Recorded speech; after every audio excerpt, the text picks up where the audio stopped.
कौन बनेगा नेता। नगर निगम के चुनाव पास आने वाली सीट महिला के लिए आरक्षित कानपुर शहर में सवाल ये था कि चुनाव मारामारी लड़ेगा कौन। लेकिन सबसे ज्यादा चर्चा में वार्ड नंबर 40 की सीट थी और इस बार उन्होंने अपनी पत्नी सीमा ठाकुर को टिकट दिलवाई और ठाकुर साहब की शान के कारण सीमा जी ने 20,000 वोटों से चुनाव जीत लिया। अरे बधाई हो सीमा भाभी, अब तो आप वार्ड की पार्षद बन गई हैं। अब तो हमारे काम आप ही करवाएंगी। अरे ये तो सिर्फ नाम की पार्षद बनी है, वो तो महिला सीट आ गई, वरना पार्षद तो मुझे ही बनना था। अब भले ही चेहरा इसका होगा लेकिन पावर तो मेरी ही होगी।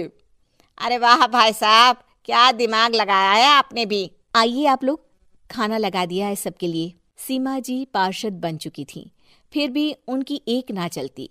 सारे काम ठाकुर साहब खुद ही संभाल लेते और जहाँ जरूरत पड़ती वहाँ सीमा जी का अंगूठा लगवा लेते। सीमा जी ज्यादा पढ़ी लिखी भी नहीं थी। एक दिन ठाकुर साहब और सीमा एक प्रोग्राम में जाते हैं। अरे ठाकुर साहब आप आ गए। ओहो, पार्षद मैडम भी आ गई हैं। स्वागत है आप दोनों का। लगता है हमारे पार्षद फंड का सही इस्तेमाल हो रहा है। चलिए अब उद्घाटन करते हैं। ये लीजिए ठाकुर साहब कैची, आप ही सबसे पहले प्रवेश कीजिए। सब लोग आगे निकल जाते हैं और सीमा जी पार्षद होने के बावजूद भी पीछे खड़ी रह जाती हैं। वो देखती हैं कि वेलकम बोर्ड पर उनका नाम है, लेकिन महिला होने के कारण कोई उनका सम्मान नहीं कर रहा। अगले दिन एक आदमी उनके घर आता है। अरे ठाकुर साहब नमस्कार। कल ना हम नोटिस किए कि हमारा घर तो अवैध है और नगर निगम वाले उसे तोड़ने आ रहे हैं। अरे कुछ कीजिए ना ठाकुर साहब। देखो भाई, मैं तो ज्यादा कुछ कर नहीं सकता, पर अगर तुम सबकी जेब गर्म कर दो तो कुछ हो सकता है। कुल मिलाकर 4 लाख लगेंगे। अरे 4 लाख ठाकुर साहब? अरे भाई, मैं अपने लिए नहीं मांग रहा हूँ। दरोगा है, इंजीनियर बाबू है, बड़े साहब है, सबको देना पड़ता है ना थोड़ा थोड़ा। बोलो है मंजूर? तभी वहाँ अचानक सीमा जी आ जाती हैं। अरे ये आप क्या कर रहे हैं? पहले इन्हीं लोगों से तो आपने वोट मांगे, अब इनसे ही पैसे ले रहे हो। अरे चुप रहो तुम, तुम्हारा काम है सिर्फ अंगूठा लगाना, तुम वही किया करो। मुझे दूसरे काम तुम मत सिखाओ, समझी?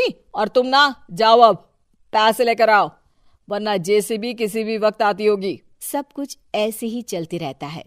एक दिन सीमा जी और ठाकुर साहब को एक लोकल मीटिंग में बुलाया जाता है। वहाँ पर कई और अधिकारी लोग भी मौजूद रहते हैं। अब मैं चाहूंगा कि ठाकुर साहब हमारे बीच 2 शब्द कहें। मेरे प्यारे भाइयों और बहनों, आज मेरा सौभाग्य है कि मैं आप सबकी सेवा दिन रात कर पा रहा हूँ। आपने मेरी पत्नी को भारी मतों से जिताया है, इसलिए मैं आप सभी का शुक्रगुजार हूँ। मैं आप सबसे वादा करता हूँ कि हमेशा की तरह हमारे वार्ड में किसी को कोई तकलीफ नहीं आने दूंगा। सभी लोग तालियां बजाने लगते हैं। अब मैं माननीय पार्षद मैडम को स्टेज पे बुलाना चाहूंगा। अपने नाम को बुलाया सुनकर सीमा जी एकदम चौंक जाती है। उन्हें बिल्कुल उम्मीद नहीं थी कि इतनी बड़ी जगह उन्हें मंच पर बुलाया जाएगा। जैसे तैसे वो मंच पर चढ़ती हैं। ऊपर जाते ही सीमा जी को सारी पुरानी बातें याद आ जाती हैं कि किस तरह उनके पति उन्हें कभी भी आगे बढ़ने नहीं देते और उनके नाम से गलत काम करते हैं।